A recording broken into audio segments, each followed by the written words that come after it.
ഇന്ദിരാഗാന്ധിയാണോ നരേന്ദ്രമോദിയാണോ powerful? Social മീഡിയയിൽ നമ്മുടെ Congress BJP. സുഹൃത്തുക്കൾ ഈ തർക്കം വളരെ കാര്യമായി മുമ്പോട്ട് കൊണ്ടുപോകുന്നുണ്ട്. ഇന്ദിരാഗാന്ധി ബംഗ്ലാദേശിനെ ലിബറേറ്റ് ചെയ്തതുപോലെ നരേന്ദ്രമോദി പാകിസ്ഥാൻ ഒക്കുപ്പൈഡ് കാശ്മീരിനെ ലിബറേറ്റ് ചെയ്യുമോ തുടങ്ങിയ ചോദ്യങ്ങളുണ്ടായിരുന്നു. ബലൂചിസ്ഥാനിൽ ഒരു ഇന്റർവെൻഷനിലൂടെ ഇപ്പം ബലൂച്ച് പോരാളികൾ ഈ അവസരത്തിൽ പാകിസ്ഥാനെ ദുർബലപ്പെടുത്താൻ ശ്രമിക്കുന്നുണ്ട്. അതുകൊണ്ട് ബലൂചിസ്ഥാനെ ലിബറേറ്റ് ചെയ്യുമോ തുടങ്ങിയ കാര്യങ്ങൾ ബി.ജെ.പിയുടെ ഭാഗത്തു നിന്നും ഒരു വലതുപക്ഷ ഭാഗത്തു നിന്നും ഒക്കെ അതിശക്തമായി തന്നെ ഇത് മുമ്പോട്ട് വന്നിട്ടുണ്ടായിരുന്നു. പ്രത്യേകിച്ച് തീവ്രവലയിൽ നിൽക്കുന്നവർ ഒരുപാട് ക്ലെയിംസും നൽകിയിട്ടുണ്ടായിരുന്നു. ബലൂചിസ്ഥാനെ ഇപ്പോൾ മോചിപ്പിക്കുമെന്നും POK തിരിച്ചു പിടിക്കുമെന്നും വലിയൊരു സൈനിക ഓപ്പറേഷനാണ് കാണുന്നതെന്നും തുടങ്ങിയ കാര്യങ്ങൾ. അപ്പോൾ അമേരിക്ക ഇടപെട്ടപ്പോൾ, അതായത് ഡൊണാൾഡ് ട്രംപ് എന്ന അമേരിക്കൻ പ്രസിഡന്റ് ഇടപെടുകയും അദ്ദേഹമാണ് ആദ്യം സീസ് ഫയർ പ്രഖ്യാപിക്കുകയും ചെയ്തത്.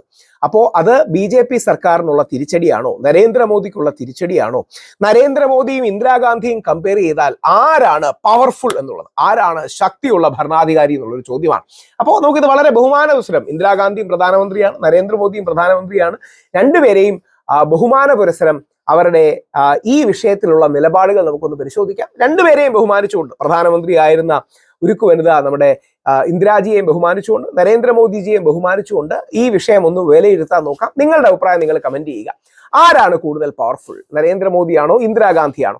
ഇതിന് ആസ്പദം 2-3 പേരുടെ പോസ്റ്റുകളാണ്. ഒന്ന് നമ്മുടെ എൻ്റെ സുഹൃത്തുകൂടായ അഖിൽ മാരാർ, അദ്ദേഹം ഫേസ്ബുക്കിൽ അതിരൂക്ഷമായ ഒരു പോസ്റ്റ് എഴുതിയിരുന്നു. യുദ്ധം അവസാനിപ്പിക്കണമെന്ന കാര്യത്തിൽ ഒരു തർക്കവും വേണ്ട, എന്നാൽ അത് ആത്മാഭിമാനം അമേരിക്കയ്ക്ക് പണയം വെച്ചിട്ടാകരുത്. എന്തുകൊണ്ടും പവർഫുൾ തീരുമാനമെടുക്കാൻ മോദിയേക്കാൾ മികവ് ഇന്ദിരാഗാന്ധിക്ക് തന്നെയാണ് എന്നതിന് 2 ഉദാഹരണം അദ്ദേഹം പറയുന്നുണ്ട്. 1971 അമേരിക്ക പാകിസ്ഥാനെ പിന്തുണച്ചപ്പോൾ അമേരിക്കൻ നാവികസേന ഇന്ത്യയെ ആക്രമിക്കാൻ തീരുമാനിച്ചു. ഇതറിഞ്ഞ ഇന്ദിരാഗാന്ധി അമേരിക്കയ്ക്ക് ഒരു സന്ദേശം അയച്ചു. വസ്തുതാപരമായത് വളരെ കറക്റ്റുമാണ്.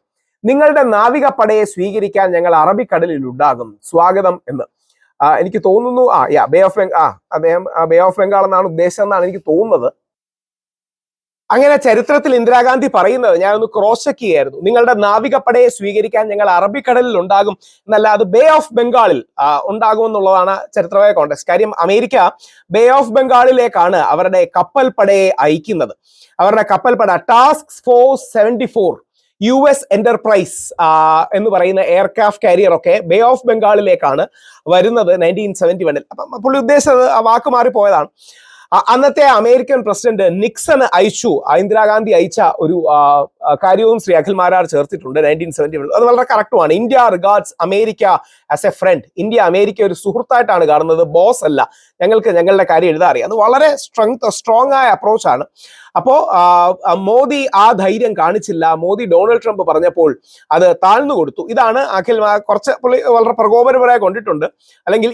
ഇല്ലെങ്കിൽ ഇനി ഒരുത്തനും ഇവിടെ 55 നെഞ്ചളവിന്റെ പേരിൽ ഊറ്റം കൊള്ളരുതെന്നൊക്കെ പറഞ്ഞൊരു കോൺഗ്രസിന്റെ ലൈൻ അവർ ശക്തമായി അവിടെ സൂചിപ്പിച്ചിട്ടുണ്ട്.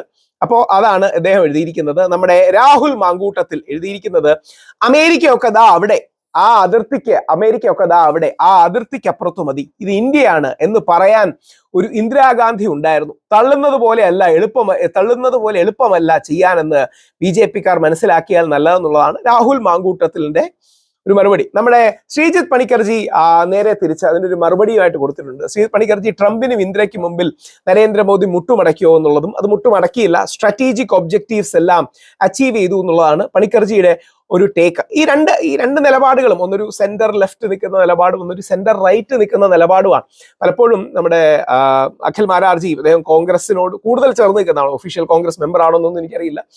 സെന്റർ രാഹുൽ മാങ്കൂട്ടത്തിൽ MLA ആണ്. നമ്മുടെ ശ്രീജിത്ത് പണിക്കർഭായി സെന്റർ റൈറ്റ് ആണ്. കുറെ കൂടെ എടുക്കുന്ന നിലപാടുകൾ സെന്റർ ലെഫ്റ്റ് നിന്നാണ് നമ്മുടെ അഖിൽ മാരാറും രാഹുൽ മാങ്കൂട്ടത്തിലും എടുക്കുന്നത്. ഈ വിഷയത്തിൽ എനിക്ക് തോന്നുന്നു ഒരുപക്ഷെ യഥാർത്ഥത്തിൽ ഏറ്റവും നല്ല നിലപാട് പറഞ്ഞത് ശ്രീ ശശി തരൂറാണ്. ശ്രീ ശശി തരൂർ വളരെ കൃത്യമായി തന്നെ, ശശി തരൂർ പറയുന്നത് വളരെ പ്രിസൈസും വളരെ സ്പെസിഫിക്കുമായിട്ട് ശശി തരൂർ പറയുന്നുണ്ട്. Look, I think 1971 was a great achievement of our history. I'm proud of it as an Indian. Correct. Indira Gandhi ji rewrote the map of the subcontinent, but the circumstances were different. Today's Correct. Pakistan is a different situation. Their equipment, their military equipment, the damage they can do, everything is different. And the circumstances of Bangladesh, we were fighting a moral cause to actually bring people to freedom and liberation. Correct. That was a completely different story. This is a different story. We would have ended up with a much longer, protracted conflict with a lot of loss of life on both sides, a lot of damage, a lot of expense. Is this the biggest priority for India today? Absolutely. No, it's not. We wanted to teach those who had sent these terrorists across that there is a price to be paid. We still have to catch the individual terrorist perpetrators, but we do not need to tie the whole country down in a war. That is something I've been very clear about from the start. India did not, I believe, at any stage see the action of the 7th as the beginning or the opening salvo of a long protracted conflict. For us, it was one-off. We'll do it. If Pakistan did not escalate, we would not have escalated. Pakistan did. We also did. It was getting to a point where if it continued like this, we would needlessly have been caught into a long drawn-out war without a clear objective at the end of it. Correct. Liberating Bangladesh is a clear objective. Just keeping on firing shells at Pakistan is not a clear objective. You see the difference. Shri Sasi Tharoor പറഞ്ഞതാണ് സത്യസന്ധമായിട്ട് അഭിപ്രായം. അത് കോൺഗ്രസിന്റെയും BJPയുടെയും അഭിപ്രായമൊന്നുമല്ല. അങ്ങനെ ഒരു നിലപാടാണ് നമുക്ക് വേണ്ടത്. അതായത് 1971 ബംഗ്ലാദേശിൽ നിന്ന് ഒരുപാട് അഭയാർത്ഥികൾ നമ്മുടെ നാട്ടിലേക്ക് ഒഴുകി വരികയുണ്ടായി. അതിനെ അടക്കം തടയേണ്ട വലിയൊരു ഉത്തരവാദിത്വം. പാകിസ്ഥാൻ വലിയൊരു രീതിയിൽ ദ്രോഹമാണ് ബംഗ്ലാദേശിലെ ജനതയോട്, അവിടുത്തെ ബംഗാളി നമ്മുടെ സഹോദരങ്ങളോട് ചെയ്തത്. അവരെ സംരക്ഷിക്കുക എന്നുള്ളതുകൊണ്ട് ബംഗ്ലാദേശ് എന്ന പുതിയ രാജ്യത്തിന്റെ ഉദയവും സ്വാതന്ത്ര്യവും ഉണ്ട്. അപ്പൊ അന്നത്തെ ഒബ്ജക്റ്റീവ് അതായിരുന്നു. ഇന്നത്തെ ഒബ്ജക്റ്റീവ് തിരിച്ചടി കൊടുക്കലാണ്. അവിടെയും രണ്ട് കാര്യങ്ങൾ ശ്രദ്ധിക്കണം. ഈ തീവ്രവാദികളെ ഇതേവരെ നമുക്ക് കണ്ടെത്താനായില്ല. ചില ഫോട്ടോകൾ പ്രചരിക്കുന്നുണ്ട്. ആ തീവ്രവാദികൾ എവിടെ എന്ന ചോദ്യം വളരെ വ്യക്തമായിട്ടുണ്ട്. ആ തീവ്രവാദികളെ കണ്ടെത്താൻ കഴിയാത്തത് കേന്ദ്ര സർക്കാരിന്റെ ക്ഷീണം തന്നെയാണ്. അതോടൊപ്പം ഡൊണാൾഡ് ട്രംപ് ആണ് ഈ സീസ് ഫയർ ആദ്യം അനൗൺസ് ചെയ്യുന്നത്. അതും ഇന്ത്യക്ക് ക്ഷീണം തന്നെയാണ്. ഡൊണാൾഡ് ട്രംപ് അദ്ദേഹത്തിന്റെ ട്രൂത്ത് സോഷ്യലിലൂടെയാണ് ഇത് അനൗൺസ് ചെയ്യുന്നത്.